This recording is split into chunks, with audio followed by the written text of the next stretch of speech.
Hello, everyone. Welcome back in for another week of Palmetto Playbook. I'm Alan Marcus Harder. And I'm TJ Turner. And boy, oh boy, do we have a lot to talk about this It week. was a big weekend across the Carolinas. Yeah, it was. Well, I don't know if it was a big weekend, but it was a rough weekend. It was definitely a weekend to remember, but for all the wrong reasons. Yeah, I mean, starting first game noon, Clemson. Yeah. Definitely an unexpected loss there. I mean, you'd think Clemson would go into Georgia and take care of business, especially with a usually lesser opponent in Georgia Tech. I mean, they usually give big teams problems. It's usually Georgia, though. Yeah. Usually they can cause a lot of problems in that last game against Georgia. Normally, when Dabo Swinney has a bad game, I feel like he does well to get his team rebound and actually tuned up, ready to play. But once again, they came out struggling in the first half. Can't remember exactly how many points they scored in that first half. I feel like it was just a field goal or something. But they were once again down at halftime to Georgia Tech. They came back out in the second half. They got the game. They took a lead, I think, for a little bit. It was a little bit back and forth. Yeah, ultimately Georgia Tech ended up coming out with the 24-21 win off of a last-second field goal. Yeah, I mean, it was fire drill field goal. You don't see those a whole lot anymore. I was impressed. They ran him out there, and I want to say it was a pretty deep one, too. Yeah, it was, I want to say 50-plus yards. Mm-hmm. Yeah, 50-plus yard fire drill field goal is not an easy thing to pull off, especially with that much pressure. You're playing a team like Clemson. You're not expected to win that game, and I don't know if they win that one in overtime. No, it was Clemson. Clemson had a momentum in the second half, but Georgia Tech did enough to come out with the win. Clemson's offense still struggling. Coming in, they had obviously Cade Klubnik had a lot of hype this season. They're still trying to find their way. Yeah, I mean, coming into the season, we were looking at Cade Klubnik to have a huge season. I mean, Yeah. Heisman candidate. They were looking at him to be potentially a first round pick, potentially the first pick taken in the draft this year at the quarterback position. And he just hasn't really lived up to the hype so far this year. He's struggled game 1, game 2. Now going into game 3, with the 1 and 2 start, they're going to need to really turn things around if they want to make a run at the playoff. Yeah, speaking of that 1 and 2 start, this is Clemson's first time starting the season 1 and 2 since 2014. 2014 also happened to be the last year they lost to Georgia Tech. Yeah, Clemson had a 9-game winning streak coming into this game, which was their longest streak in the series history. But obviously that ended on Saturday. I will say one thing, I guess a positive note for Clemson's offense. At least the first game against LSU, and maybe even the second game against Troy, their running game was kind of falling behind. But Adam Randall, Myrtle Beach alumni, led Clemson with rushing 80 yards, I believe a touchdown, which is I think his third touchdown of the season. Rushing, it tied the game up with about three and a half minutes left to go. Tied the game up at 21-21. He even converted a long 3rd and 22. I think that was in the second half. Mm-hmm. So I guess at least he's doing well, getting the run game going. They rely on that heavily, I guess, with the passing game still trying to find their way to start the season. Yeah, I mean, with Klubnik struggling, they're definitely going to have to lean on that run game to kind of get them going. I mean, their defense seems to be playing okay. Yeah. They have their bright spots and they have their down spots. They're definitely letting up a few too many points. Yeah. But, I mean, letting up 21 points as an ACC team, you usually expect to score more than that in a game. Yeah. And if we thought the Clemson game was a shocker, we had more stuff going on this weekend. Following that, later in the evening, South Carolina playing host to Vanderbilt. Former ranked number 11 South Carolina losing that one 31-7. It was the first time Vanderbilt won against South Carolina since 2008. They lost the previous 16 games. It was a shocker to say the least, at least for me. It seems like Vanderbilt's really taken down the powerhouses these past couple of years. I mean, last year they took down Alabama, but this year, coming into Williams-Brice Stadium, that's a hard place to play for anybody. Yeah. Coming in as Vanderbilt as an underdog, I believe they were unranked going into the game. Yeah. I think they're ranked 20th now coming into this week. Least. And then South Carolina got bounced completely out of the rankings. Which is deserved. They played terrible, in my opinion. It was an ugly loss. Lost their quarterback, too. Yeah, that's going to be a rough one with him going out late in the first half. Luke Doty coming in to finish out the game. Also another Myrtle Beach alumni. Offense never really got going this entire game or this entire season. There's a lot of issues still to figure out with the offense. But yeah, could have definitely used a couple of punt return touchdowns this week. yeah, that some Couple defensive stops. Yep. The offense is a very big issue with. There's a lot of issues to figure out that right now. Where South Carolina right now, through these first 3 games, they're last in the SEC in total yards, 3rd worst in the SEC in passing yards, last in the SEC in rushing yards, and 2nd worst in the SEC with points per game. Which, coming into this season, I thought the offense would be the strong suit. You have literally the best probably the most talented quarterback in recent memory, probably even in program history, with Lenore Sellers, at least talent-wise. There's been other quarterbacks that have performed well, with like Connor Shaw and Steven Garcia and other players like that. But talent-wise, Lenore Sellers has everything that we need to do well. But Mike Shula, I don't know what he's doing. Like, you have the most talented offense in recent memory, and we're over here struggling. Can't beat Vanderbilt, barely beat South Carolina State, barely beat Virginia Tech, who gets blown out by Old Dominion. Like, there's a lot of stuff to figure out. Losing somebody. I mean, we talked about Klubnik. I hate to say it again, but another Heisman candidate preseason, Lenore Sellers. He was supposed to be up there on that list. Yep. He was supposed to be walking that stage come January, right? Yeah. Yep, January when they're supposed to be walking across that stage. That's probably not going to happen. December, but yeah, somewhere around that, somewhere around the holidays. They get all the awards going. But yeah, they were supposed to be 2 of those guys that were going to be up for that award, and it just looking like, I mean, start the year didn't look good for either of them. And now Sellers going down, they're definitely going to be having a rough year offensively. For South Carolina. There is definitely a few moments in that game where South Carolina had the opportunity to have a different outcome. It was tied 7-7 in the first half. Lenore Sellers led the team down. It looked like the offense had their rhythm.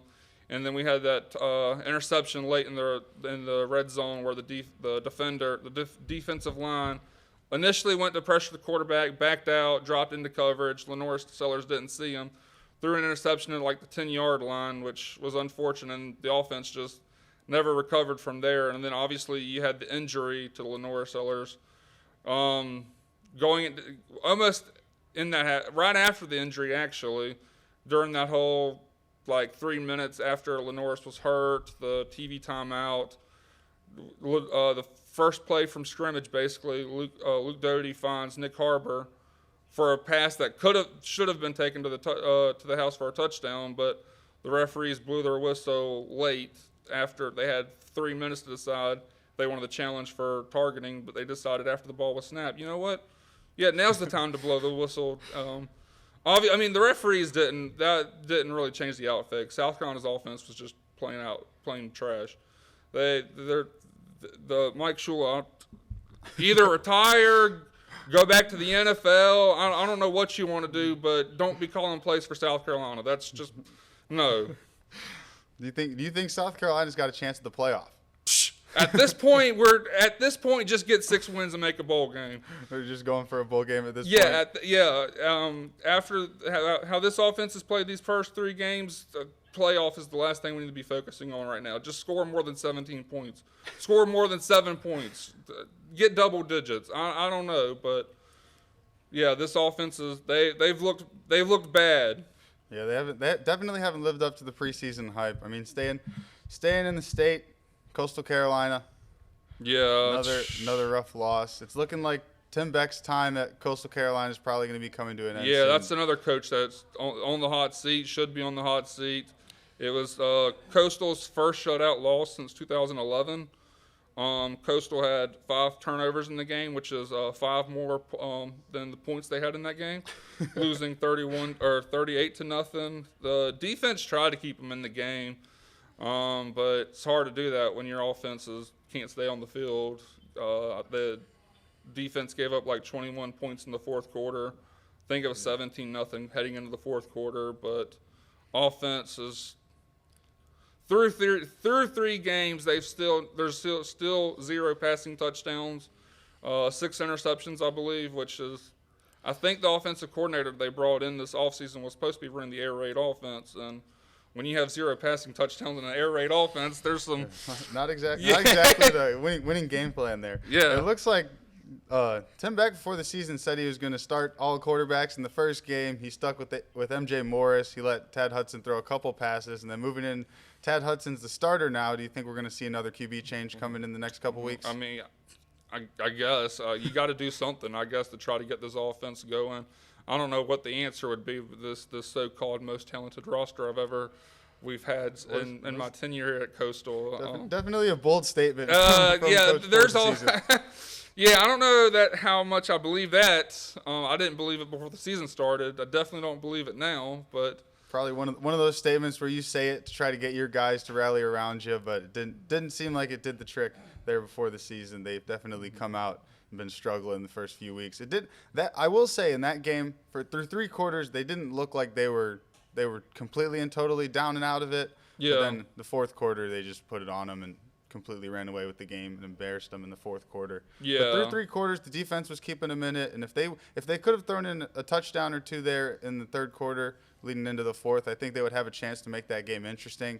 But they just let it get away from them in the fourth. Yeah, I do need to correct myself from last week saying that I thought this was the first time Coastal and East Carolina played.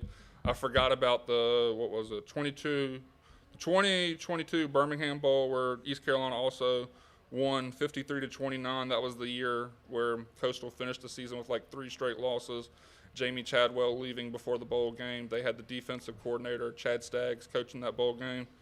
But, yeah, Coastal, there's another team that has a lot of issues to figure out. I will say I did like Coastal honoring the baseball team at halftime. That's probably the highlight for Coastal fans at this game, especially the pettiness of doing it with East Carolina in town. Honoring the Omaha team against East Carolina, who never went to Omaha, lost to Coastal twice in the regional. Yeah, that's about the highlight for Coastal this weekend. Well, they needed something. Yeah. They needed something to hang their hat on this weekend, and they definitely used the baseball win to try and carry that into this game, but it definitely didn't carry over. And it looks like the clock struck midnight on the Cinderella run for UCF this year. Yeah. An embarrassing loss to Miami. Yeah. Which was to be expected before the season. You would have thought that this game would end up like that. But, I mean, after the first couple weeks and after that big win last week versus Florida, you would have thought USF might have come into this game and shocked the world, but their Cinderella run's definitely over now. They still have a chance, though, because, I mean, if they win out, and that's a big if, I guess, with any team, to be honest, with this early in the season. But if you're the highest-ranked Group of 5 champion, I think you're still guaranteed a spot in the playoffs. And right now, I think looking at the rankings, I mean, obviously this is the AP poll and not like the actual playoff rankings, which will come out later. They're only behind BYU, which I'm trying to think if they're in the power. Are they in a power? Did they move to a power? I think they're 5? in the Big 12. Oh yeah, they might be in the Big 12. So I guess they're technically still in the driver's seat then. Yep. For that Group of 5 playoff spot. Yep. USF's got control of that spot right now, and it looks like, I mean, the rest of the year doesn't look too difficult for them. Yeah. But there's definitely a couple games in there I could see them struggling with. Plus, I mean, if you look at it so far this season, USF's definitely got the best resume of every school in those Group of 5 conferences now. I mean, they have a win over Florida. Was ranked, I think, in the top 5. I don't know if they were that top high. 10. They were maybe, I'd say top 15 maybe. Yeah. I think. Or no, Miami was ranked number 5. Yeah. This past weekend, Miami was ranked number 5, and then Florida was ranked pretty high when they beat them, and they jumped all the way up in the rankings. I mean, they jumped teams like Alabama, who's definitely struggled to start the year. And I think they'll definitely make their case for that spot in the playoffs. Yeah, because they also beat Boise State, who was ranked at the time. I think they were 24th ranked. Boise State always fights for that last Group of 5 spot as well. I mean, they're always a team that's in there. Yeah. Last year with Genty, they definitely made a run. I mean, they made it to the playoff, and it's looking like USF might be that team this year. Yeah. So, I mean, they'll definitely be a fun team to watch for the rest of the season. Hopefully they can keep it up and keep it entertaining, I guess. Yeah, and then moving in college football, Heisman Trophy. I mean, we're 3 weeks in. We got to start predicting. Yeah. Who do you think's going to win? As of right now, I guess my pick would. I can say Heisman hopefuls. I don't even know if I have a favorite yet, but I know probably Carson Beck. Garner Stockton's looked well for Georgia. This was his first year under center after Carson Beck left to go to Miami. But those are two names that are intriguing, I'd say. Yeah, I think it's definitely going to be interesting because you've got teams like Georgia where Gunnar Stockton's been playing well, but he doesn't throw up crazy like video game numbers, which is usually what you're looking for in a Heisman. I mean, Carson Beck he showed last year at Georgia that he could definitely sling it, and now this year at Miami he played well. I mean, they put up 52 points against the USF team that was showing a lot of promise this year. I mean, you've got to look at guys like, can Klubnik, you think he can turn it around? I mean, there's so much talent in college football, and it's really early in the year, so you could have anybody come up. I mean, John Mateer for Oklahoma. Yeah, you're right. That's another name to throw up there. He's done really well, yeah. And then I don't think we've got any super dominant running backs this year. Not that I can tell. Yeah, last year, going into the season, you had Ashton Genty, you had Ollie Gordon. There was guys, you had Etienne. Cam Scottaboo, I believe. Scottaboo. Yep. You had all those running backs. It doesn't seem like this year anybody's really come on as that premier back. Yeah, just yet, yeah. There's definitely a lot of time for them to still pop up on the scene yet, though. Plenty of games for somebody to come in and pop into the Heisman race. I think we'll definitely be surprised here in the coming weeks. I bet you somebody will emerge as a favorite. We were talking earlier about Tim Beck and his future in Conway with little murky hot seat. Two other big-name schools not wasting any time firing their head coaches. UCLA and Virginia Tech both firing their head coaches after 3-0 starts, or 0-3 starts, I guess. Yeah, that would make a lot more sense if you're firing coaches. But, yeah, they're wasting no time. It'd be interesting to see how that plays. I know Beamer, there was rumor, his name was thrown around for the Virginia Tech job with his connections all there. He's already shut that down. He shut that down before the season started, saying South Carolina's where he wants to be at. Yeah, you've got to look at UCLA. Before the season, they had all the hype around them. They pulled Yamaleava from Tennessee, and they were looking like they were going to run. Now in the Big Ten, which is still crazy for me to say, UCLA being in the Big Ten. But they've definitely struggled since moving to the Big Ten. Last year they struggled. They had a decent season, not nearly as bad as this season started off. But, with the expectations UCLA has as a football program, going 0-3 to start the season, especially pulling over a big name like Yamaleava from Tennessee, you've got to just expect better from a program. Yeah, it'd be interesting to see how this plays out because now we were talking before we even started recording how the rules work for the NCAA. Now, there's a window that opens for players that can now enter the portal. Obviously, they can't play for another team this season because they've already played for their team now. But there's a window that opens up. They can redshirt since it's been less than 4 games. So there'll probably be a lot of movement on that front. Yeah, as long as your coach gets fired before you've played 4 games, you can redshirt. So you could see a lot of these guys retaining a year of eligibility and going somewhere else and starting off fresh next season with these coaches being fired. We've seen when coaches are fired, teams completely dismantle themselves. Especially with the landscape of college football right now. As soon as a coach leaves, it's not uncommon to see 20 or 30 guys enter the portal. Yeah, for sure. And then we had a couple of great games this week. Get Alan Marcus out of his depression after the South Carolina game. Yeah, it's not much you could have looked. Not much hope after this weekend for Carolina teams. We'll switch gears to some great games we had this weekend. Georgia and Tennessee, that game it felt like it went on forever. Yeah. It felt like that game went on forever. So many points scored in that one. Whenever you see a game get into the 40s, when a team scores 40, let alone both of them. Yeah. And then Tennessee, they had a chance to win it. Yeah. They had a chance to win it, and that field goal at the end, they just couldn't get it to go. And then in overtime, just couldn't pull it out. Yeah, Georgia does what the Georgia does and pulls out the gritty win on the road. Tough environment for there. I would assume well over 100,000 Tennessee fans. Tennessee's a hard place to play. Yeah. Now I think this was Gunnar Stockton's first road start in the SEC.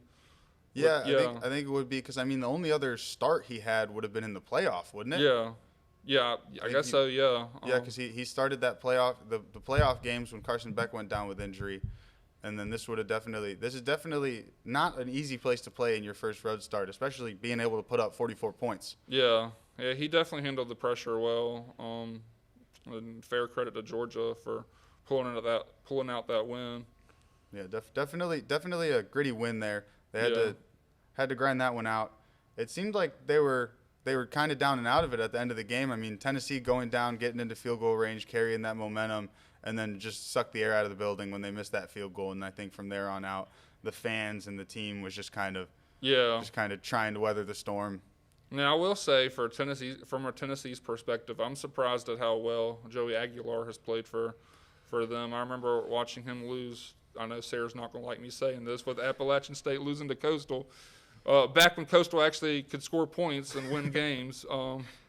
But, yeah, he's done really well for Tennessee. I'm excited to see what he does now. I wasn't expecting it, but it's a pleasant surprise. I mean, Tennessee and UCLA essentially made a trade. But we saw our first college football trade this year with Yamaleava asking out of Tennessee, and he went to UCLA, and then Aguilar coming over from UCLA to Tennessee. You would have thought that UCLA would be the team that was showing promise and showing which quarterback was better, because Yamaleava, I mean, 5-star coming out of high school, all the hype around him. He had a great season last year with Tennessee, and you would only think that he would only get better this year. Yeah. So having him leave, Aguilar come in, and then Aguilar completely and totally outperforming Yamaleava is definitely not something I thought was going to happen to start the season. Yeah. That wasn't the only instant classic this weekend. If you stayed up and managed to stay up, we had Texas A&M and Notre Dame. I've always been partial to anybody who can beat Notre Dame. Yeah. Especially, I mean, Texas A&M, they've been known to pull off some gritty wins when they need it. I mean, they usually will stick into games with big teams. I mean, playing in the SEC, you're going to have big games every week. Yeah. I mean, once you get into conference play, it's just it's a gauntlet every year. Texas A&M's usually one of those teams that's always kind of middle of the pack towards the top of the SEC. Not quite up with the Georgias and Alabamas and LSUs, but they're always right there with them, and they usually end up knocking off one of those teams during the year. Yeah. And Notre Dame, starting off the season 0-2. Yeah, I felt like they'd be able to rebound because they had a bye week last week. I have 2 weeks to recover from the Miami loss. So I thought they would come in, take care of business against A&M, but clearly it was another close game that A&M came out on top. And then it's definitely going to be an uphill battle for Notre Dame for the rest of the season. I mean, with them not being in a conference, usually that conference championship game can save you if you have a couple losses. I mean, we've seen 2-loss SEC teams, 2-loss Big Ten teams. Even 3-loss ACC teams, Clemson backdooring their way in last year. Yeah, they snuck in. I mean, it's hard because if you win your conference in one of those conferences, you're automatically in the playoff. But with teams like Notre Dame, where they don't have a conference game and the rest of their schedules kind of mixed between conferences, I mean, I don't know, depending on how the rest of the season goes for the other teams, I don't know if you can even let in a 2-loss Notre Dame team without a conference championship game. Yeah, they're definitely going to need some outside help to get in. They're going Notre Dame, they're going to be on chaos watch right now. But just asking for all the chaos. They're definitely going to need a lot of losses from those teams in those top conferences, and they have no choice but to win out at this point. You can't afford another loss. If they don't win out, I would say they've got no chance. But I mean, if they can win out and then they get a little bit of help from those teams in the SEC and the Big Ten and those bigger conferences, I think they can definitely get a spot in there. And I think with the talent they have on the roster, they definitely deserve a spot in the college football playoff. And I mean, Notre Dame's just the history with that football program. I mean, you always want to see them in the playoff. Yeah. You always want to see those big name teams, just because Notre Dame's always going to cause problems. They're always going to make noise in big games. Yeah, for sure. And jumping from the college level, we'll go to the NFL now. Some big news over the weekend there as well. Starting out with Joe Burrow out for the season with his toe injury, which hurts my fantasy team because he was my starting quarterback. I mean, you hate to see that. I mean, Joe Burrow's been having a rough go about it his first few years with the offensive line struggles. I mean, the Bengals, they paid Jamar Chase, they paid T. Higgins, they paid obviously Joe Burrow, but it seems like they're kind of paying all their position players and neglecting that offensive line. Yeah, they definitely need to invest in that offensive line. Yeah, and it's definitely come back to bite him the past couple of years. I mean, Joe Burrow went down a few years ago with that. I think it was his ACL, right? I know it was a knee injury. Yeah, he went down with a big knee injury, And then this year with this injury, I mean, you've got to think at some point they've got to pour some money into that offensive line to protect their franchise back there. Yeah, for sure. I mean, it's come back to bite them every year. So is the defense. I mean, you can't give all your money to the quarterback and your top 2 receivers and then expect your offensive line and your defense to be able to perform when all your money's going to those 3 guys. Yeah, I believe this is also the same team that tried to like shortchange their draft pick, Shamar Stewart, their first round defensive pick. Yep, they drafted him from Texas A&M and just couldn't figure out a contract for a while. I mean, they got to it the week before the season started. Yeah, they definitely got a pen to paper, but seems like they're not wanting to pay their their talented guys, and that's definitely costing them. They didn't want to pay Trey Hendrickson either. No, it seems like they're kind of throwing their money into Burrow.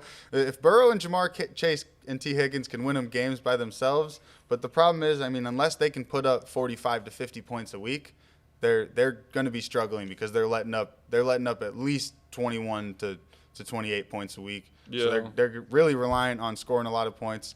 Plus, I mean, Jake Browning's going to be coming in at quarterback, barring a trade somewhere. I mean, you've got a lot of quality backup quarterbacks around the league. I mean, you could look at rookies like Shadur Sanders, Dylan Gabriel, if you want to take that chance.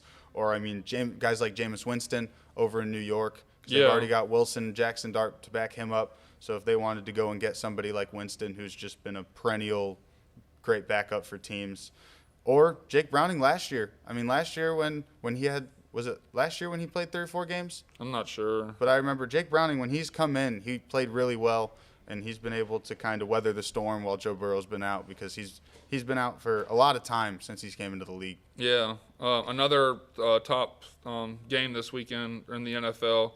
We had the Super Bowl matchup, and thankfully for neutral fans, this was a much closer game. You didn't have to tune out at halftime to stop watching. But the Philadelphia Eagles coming out with the win. Kansas City Chiefs going 0-2 on the season. Yeah. I mean, you've always got to. I mean, with the Chiefs playing, you're always expecting them to get to the end of the season when things look, or get to the end of the game, not the season, sorry. And then usually they'll pull it out in the end. But granted, this week it was the exact opposite. It went against them. I mean, I will say the Eagles' defense played well. Their offense couldn't get it going. Jalen Hurts was unable to find his receivers, and he just couldn't put together drives. But the only thing that matters is they got the win. And he told, I forget who on the defensive line. I want to say it was Chris Jones. But at the end of the game, he let Chris Jones know he did just enough to win. Yeah, we can't say exactly what he said. We can't get canceled 2 weeks back. But 2 weeks in, we don't want to repeat what Jalen Hurts told Chris Jones. But he let him know that they did just enough to win. And I guess, hey, in the NFL, it's all that matters. Yeah. As long as you can put numbers up in the win column, the numbers on the field don't really mean too much. And I mean, granted, usually teams, when they win the Super Bowl, they usually have kind of a honeymoon phase, or they usually drop off a little bit. But the Eagles are showing that they're right back in it, and they look ready to gear up for another Super Bowl run. Yeah, for sure. They're 2-0 on the season since so they're looking in a good position. I mean, you look at the rosters, you expect a team like the Eagles to just be lights out every week. I mean, they've got so much talent on that offense. I mean, A.J. Brown, Devontae Smith, Saquon Barkley, Jalen Hurts. Granted, their offensive line has been amazing. And speaking of expected teams to do great, the stat leaders this year for passing yards, I would say if you would have told me that Russell Wilson would be first in passing yards and Daniel Jones would be second in passing yards going into this year, I don't know if I would have believed you. I don't even know if I would have believed you if you would have told me Daniel Jones was a starting quarterback this year. We're rewinding the clock. This is like 2018 or what, I guess, whenever he first came in. But, yeah, definitely 2 unexpected names to topping those charts right now. They've played really well. Yep. I mean, Russell Wilson, you give a guy like Russell Wilson a receiver like Malik Neighbors, and, I mean, granted, Russell Wilson isn't what he used to be, but he's definitely got the opportunity to throw the ball around. And especially in that Giants offense, I hate to say it because they're always down, so they're going to need to throw the ball. He's going to have every opportunity to get the ball out there. And, I mean, I guess you look at it, that's why he's leading the league in passing yards, and Malik Neighbors is leading the league in receiving yards right now. So it seems like that duo is definitely come into form, and they definitely have come into liking each other. Yeah, I'd say it's a welcome change for Giants fans who have suffered for a long time, especially quarterbacks. Yeah. But I mean, Daniel Jones also, I believe, Indianapolis. Yeah, Indiana Jones. Yeah, That's what they're calling him now. I guess he's earned that right through 2 games. Yeah, he's looking he's looking good as well. I mean, yeah, you'd think the Colts coming into this year had a lot of question marks, especially at the quarterback position. I mean, they drafted Anthony Richardson, and he hasn't panned out. And over the last few years, they've brought in some older guys. I mean, they brought in Phillip Rivers a few years ago, Matt Ryan. It seemed like it was turning into a retirement tour at this point. And then they bring in 2 young guys, and Daniel Jones and Anthony Richardson. And then everybody expected Richardson to come in and show what he could do, especially coming into this year after his injury last year. They thought that he could really step up and make plays, but then he started, and Daniel Jones just taking the spot, and it looks like he's not giving it up anytime soon. Yeah, for sure.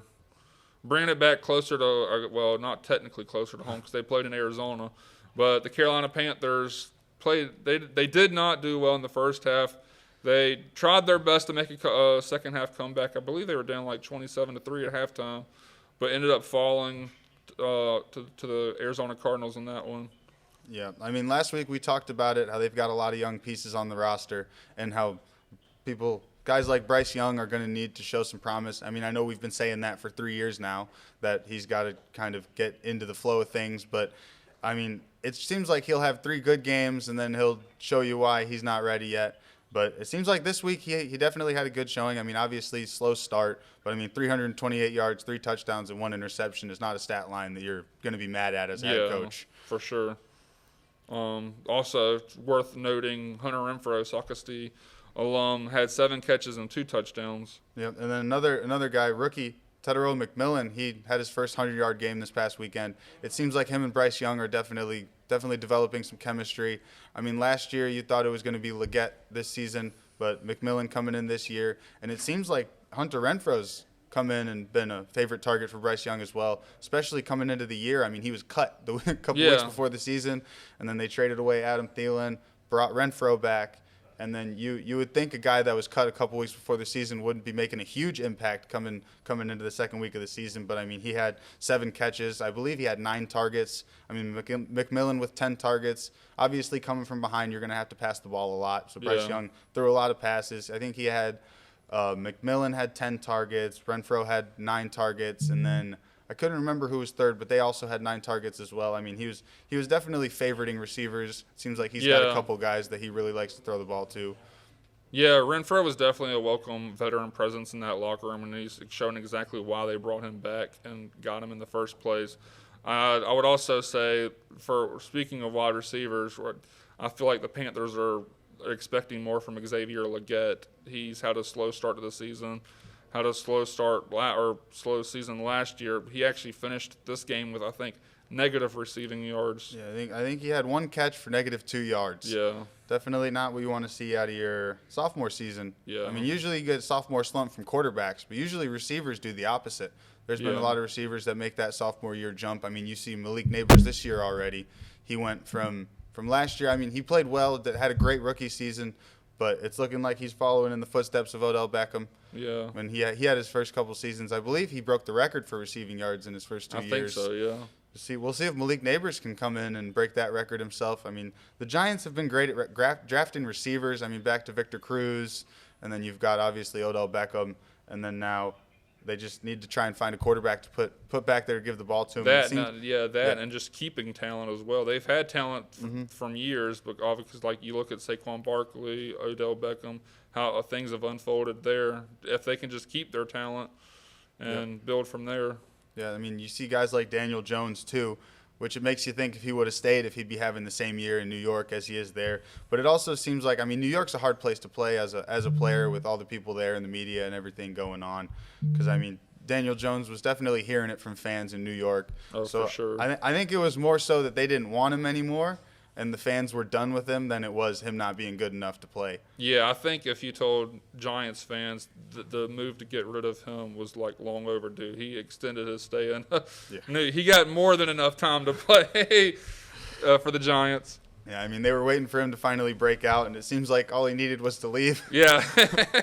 I mean, because you've got to look at that Colts team. I mean, from a running back perspective, I mean, Jonathan Taylor's been one of the elite backs in the league since he came into the league. But if you look at that receiving core, I mean, you've got a few young guys. You've got Pittman, you've got A.D. Mitchell, and then they just drafted Tyler Warren. I think. So. They got him a couple of young weapons, but you wouldn't look at that receiving core and say that's the makings for a top 2 passing quarterback, especially one that struggled with better receiving cores that he's had previously. But it seems as though Daniel Jones is fitting in nicely in that team.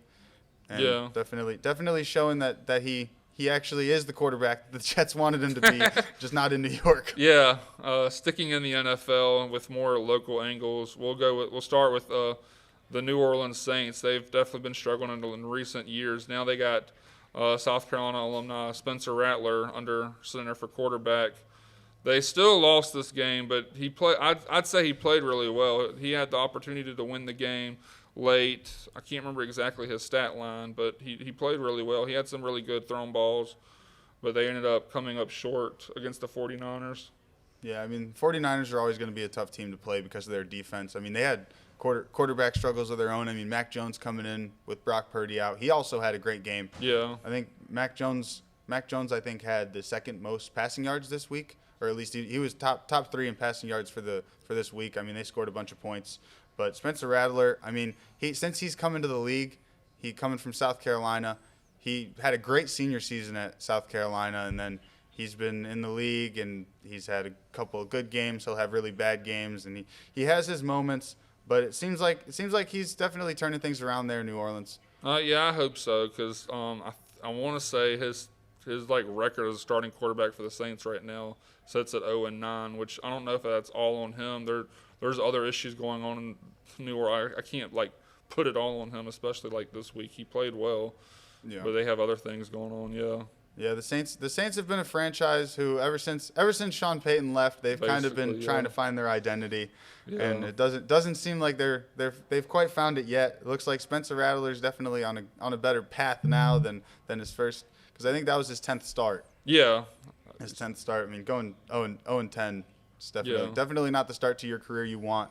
But, I mean, as you said, you can't really put all the blame on Rattler. Yeah, and then also another NFL headline with local angles. The Los Angeles Rams getting the win over the Tennessee Titans. The Rams defense, Carver's Bay alumni Byron Young, who played college ball at Tennessee, and then former CCU player Josiah Stewart, who played his freshman season here in Conway, coming up big for that Rams defense to pull out the win against the Titans. Yeah, I mean, their defense definitely shown excuse me. They've definitely shown that their young guys can get it done. I mean, last year with Byron Young. Yeah. And then they've got Byron Young over there. And then who'd they draft last year who was I can't remember his name now. Yeah, I can't remember. Yeah, but their defensive tackle that they drafted last year had a great season, and he's definitely shown some promise. And then Josiah Stewart now, it seems like they're definitely getting a pass rush by committee with a whole lot of young guys. Yeah, for sure. We'll jump out of the NFL for now. Coming back to Coastal, we'll start with Melissa Jefferson Wooden. Fastest woman in the world as of right now, setting a new world championship record. I believe it was in Tokyo, winning the 100-meter race there. It's got to be the teal track. Yeah. it's the secret. Teal track they've got over at Coastal. I mean, if you can make it teal, why not? Yeah. Everything they've got over there is teal. She started at Coastal, and becoming the fastest woman in the world is definitely not something to overlook. Yeah. Since we just mentioned Byron Young, who's from Carver's Bay, Melissa Jefferson's also from Carver's Bay. That school has always been putting out athletes, but she ran a 10.61, which is the fourth fastest 100-meter time in women's history. She broke the previously world championship record previously held by Sha'Carri Richardson. And if you watch that race, literally at the end of it, there was no shot no one was going to be catching her. She had a big lead for the second half of that race and just literally ran away with it. Yeah, for lack of a better word, she definitely ran away with that one. Yeah. Staying with CCU, they just announced their Hall of Fame class for this upcoming season. They'll be honoring them later this season at one of their football games. But the class included Chad Hamilton from football, Melaine Hansen from women's golf, Anika LaGrosse volleyball, Nadil Wildshut men's cross country, and then of course you have Gary Gilmore baseball. Needs no introduction. winning that national championship in 2016. And then Matt Hogue, the former voice of the Chanticleers before becoming the athletic director for Coastal, leading them from the FCS to the FBS and making waves there. Yeah, Matt Hogue was definitely there for the transition to where Coastal Carolina football went from a program that nobody knew about to, I mean, everybody knows the Teal Field now. Yeah. But he was definitely there to switch them from a tiny little program. I mean, I forget what conference they were in at that point. Why am I blanking on it? Big South. Yeah, they were in the Big South and then transitioning into the Sun Belt and then kind of making a name for themselves as a football program that people actually know about across the country. Yeah. Also, we had some headlines for South Carolina women's basketball alum Asia Wilson having a great start to her WNBA career. She comes out with the Associated Press Player of the Year award. She had a great second half of the season. I think she leads the league in points. She's like second in rebounds. It'd be interesting because the playoffs just started and the WNBA MVP award comes out later this month. It'd be interesting to see if she can capture her fourth WNBA MVP award, which would be the first time that's happened ever. She has tough competition with Naphasia Collier with the Minnesota Lynx, and then Alyssa Thomas with the Phoenix Mercury. They've also had some really good seasons. Those are probably the three top names to look out for that award. But obviously, you can always count on Asia Wilson to do well. Yeah, I mean, ever since she's come into the league, she's been a dominant force. I think she's led the league in points for almost half her career. Probably. I mean, she's averaging, I believe, over 30 this year. I think it was like 24. I think I looked it up. Yeah. She has the most 30-point games in the history. Probably. She has the most 30-point games. I mean, she's definitely a dominant force in the WNBA. I mean, she can play from everywhere. She plays in the post. She rebounds well. She's good at finding her teammates when she gets doubled. I mean, she gets doubled all the time. Yeah. I mean, when you've got a dominant force like that down on the block, you definitely need to bring some extra help. Yeah, and then bringing it back closer to home, while the Panthers were on the road, Charlotte FC, the soccer team there in Charlotte. Normally, when you talk about sporting events in Bank of America Stadium, you normally don't get a good outcome. But the Charlotte FC, the soccer team there, is doing really well. They on a 9-game win streak, which just this past weekend they got a 3-0 win over Inter Miami with Lionel Messi losing that as a part of that losing team. Charlotte had, let me make sure I pronounce his name right, Eden Toklamati had that hat trick, scoring 2 goals and then a penalty in like the 81st minute. I know one of the highlights for that game, I guess, was Messi's missed penalty. I don't know if you saw it, but that Panenka penalty he tried did not fool the keeper. I think it was his first penalty miss since 2022. Yeah. But yeah, Charlotte's doing really well. They're, like I said, they had 9 straight league wins. They're now third in the Eastern Conference, and they're 4 points back from first place in the Eastern Conference. Yeah, I mean, anytime you can beat Inter Miami, I mean, they've got so many big names over there. I mean, you've got Messi, you've got Suarez, they've got Busquets, who's playing in the midfield, and they just signed from Argentina as well. I know. I don't know if that's the person. They also have Jordi Alba. Yeah, they have Jordi Alba as well, and they just signed somebody from. I can't remember. Rodrigo Japal. That's his name. Yeah, they just signed him from Argentina. I mean, they've got so many big names over there from over in Europe and South America, which usually isn't the story when it comes to the MLS. We're usually a lot more homegrown players and a lot more people from around the area, and we usually don't get big names. I mean, especially like Messi. Yeah. So anytime you can knock off a team with Messi on it, you're gonna be proud of that win. Yeah, it was definitely a great night for Charlotte FC fans. And then rounding out our sports for this week, we have the Myrtle Beach Pelicans. Their season unfortunately ending in the divisional series. Lost, I believe, 4-1 the first game at home. Lost the second game on the road against the Columbia Fireflies 2-1. Their season unfortunately ending. I mean, they had a much more impressive season than they were looking for coming into the season. I mean, they definitely exceeded expectations by a long shot. I mean, nobody had them in the playoffs coming into the season, and they definitely put up a good fight against the Columbia Fireflies.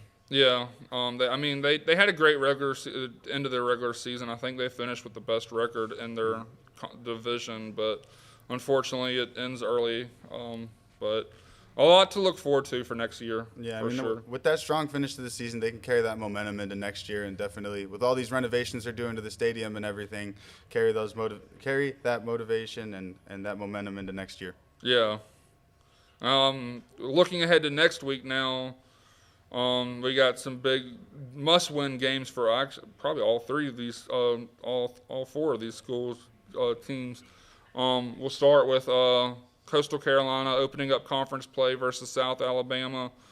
Coastal 1-2 on the season, and South Alabama surprisingly they lost by 16 points, but they held their own against Auburn, who's now ranked. Yeah, I mean, anytime you can have a Sun Belt team play against an SEC team and kind of put up a fight and kind of show that they not necessarily belong on the field with them, but show that they can compete at almost the same level that they're at, you're going to be impressed with the performance. I mean, South Alabama, they're 1-2 right now, which isn't really telling to that football team because, I mean, they're playing Auburn. Once they get into conference play, South Alabama usually shows that potent offense. They usually put up plenty of points each week. South Alabama is usually in the run-in for winning their side of the conference in the Sun Belt. And, I mean, this is going to be a huge show for CCU. I mean, they got their Sun Belt opponent in South Alabama. And I think if they don't show much promise this week, I think this might be Tim Beck's final game. Yeah, I mean, it just depends on how willing the Coastal Athletic Department is to make that change. I think they're literally on their last legs. I honestly, I don't see them winning this game based on what I've seen so far. It's just, do we actually see them make that move? Yeah, I think they've got to definitely show some turnaround. They've got to show some fight, or else they're. I mean, I don't know if they've got it in them to win the game, but as long as they can keep it close and kind of show that they're back and ready to play, I think you might see Tim Beck be able to hold out for a little while longer and potentially make it to the end of the year. But I think if they have another ugly loss this week, I think it might be the end of that. Yeah, end of that era. Just put points on the board. You can't win games if you don't put points on the board, and with how this offense is played. But yeah, and then even if we look at even potential like head coaching replacements or whatever, there could be a few intriguing names, and obviously there's a lot that needs to happen before this even could be consideration. But I saw a lot of a name that floating around on social media. This is probably wishful thinking, but with the way things are going in Gainesville right now with Florida, their schedule with Billy Napier, he has experience in South Carolina. He played quarterback at Furman. He actually started his coaching career at SC State, coached under Dabo Swinney in his early, when Dabo first started at Clemson, then actually went under Nick Saban. Mm-hmm. He found a lot of success with Louisiana and in 2018 through 2021. It's just the question is, does Napier get fired? Which I think Florida fans will probably tell you. I hope so. They've been gunning for his job for 2 years now. Yeah, we'll see if he makes the jump back down to like the Sun Belt level. Mm-hmm. I know Louisiana, actually, the school he came from, is also struggling this year. So who knows? It may be a reunion there. But yeah, that's also a name to look out for, I guess. Yeah, I mean, if you can take a guy that's coached under Saban, coached under Dabo, is definitely going to be somebody that knows what they're doing under coaching staff. I mean, obviously things haven't gone Billy Napier's way in Florida since he's been there. It's been a struggle for a few years now. But I think if he could come down to the Sun Belt level and kind of show that he can turn Coastal into back to what it was 4 or 5 years ago, I think he could definitely find a way back into a big Power 5 conference. Yeah, and also named this is also another one of those probably just wild card random thoughts I'm seeing on social media. But could we see a reunion with Jamie Chadwell and Conway? I know I would have to take back a lot of things I've said about that man, which we don't have enough time to go into that right now on this podcast. We'll save that conversation for a later day. But Liberty right now struggling 1-2 on the season with losses to Jacksonville State and Bowling Green. Their next game's against James Madison and Old Dominion, so I don't really see them winning those games. He could be looking at a 1-4 start to the season up there in Lynchburg, Virginia, but that's also just a random thought to be thrown out there. Do we see a reunion? See him come back. I mean, last year, you'd be really surprised to see that Liberty team struggling as much as they are this year, especially after the season they had last year. I mean, they lost their quarterback, which could play a big role in that, but I can't imagine losing a quarterback completely turns around a program like that. Yeah, well, they brought in, they lost Caden Salter, who went to Colorado. They brought in Ethan Vasco here from Coastal Carolina, who just hasn't found his footing yet. But looking ahead, going back to looking ahead for next week, South Carolina on the road now, heading to Missouri. Another tough game in the SEC. Top 25 ranked matchup there.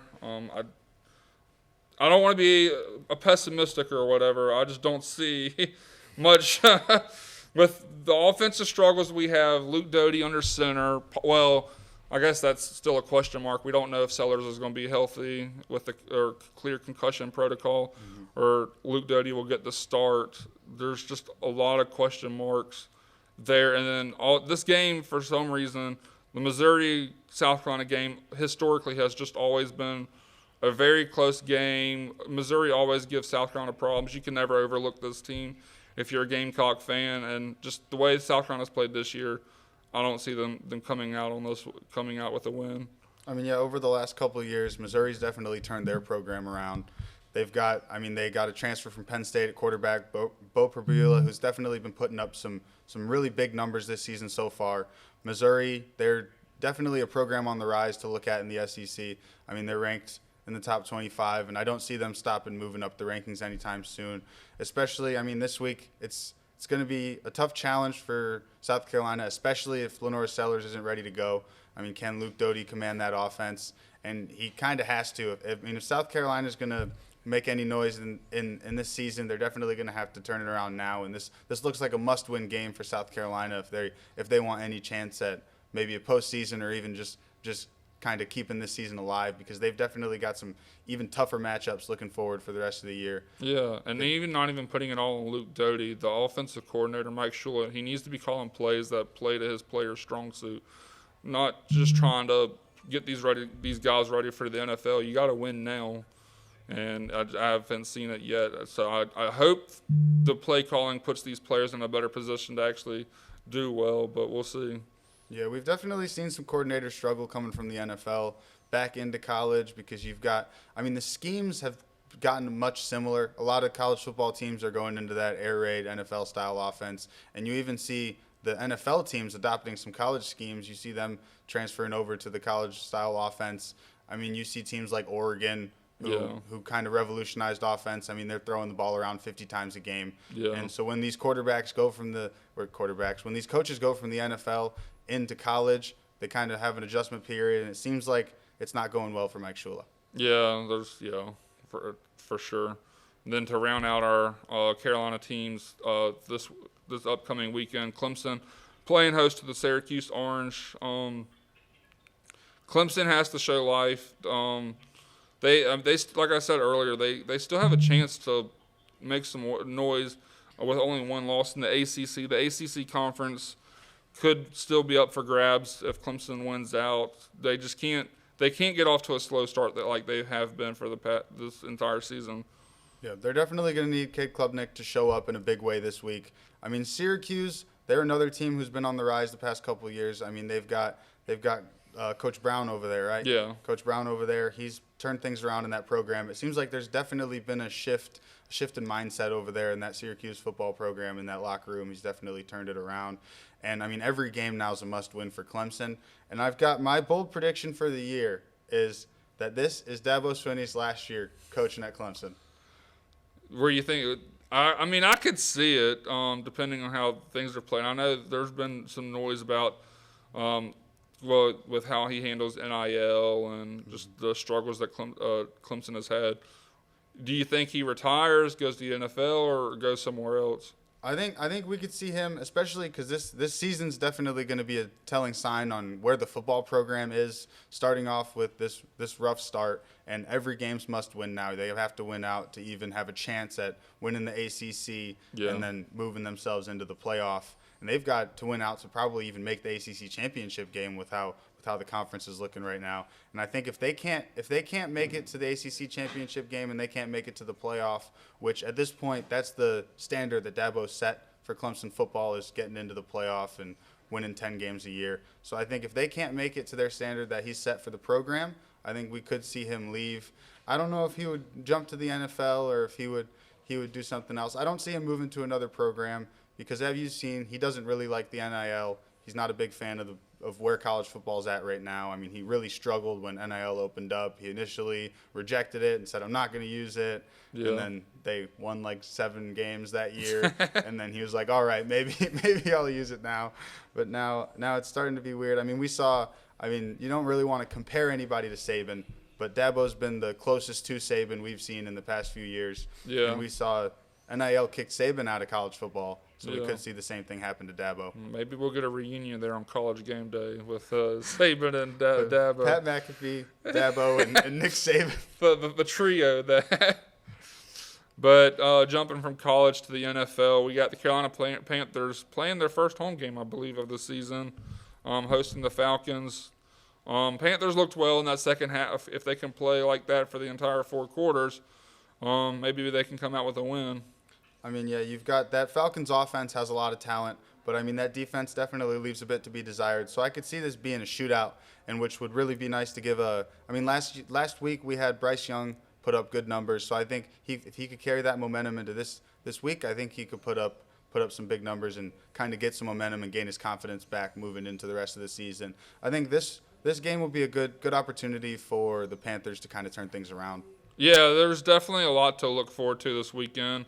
Hopefully it's a better weekend for all of our teams than this past one, but we'll catch you up on that next week. Thank you for tuning in, and be sure to like, comment, share, and subscribe. Yep. Hopefully next week we have some better news for the Carolinas. Yeah, but until then, we'll see you next week.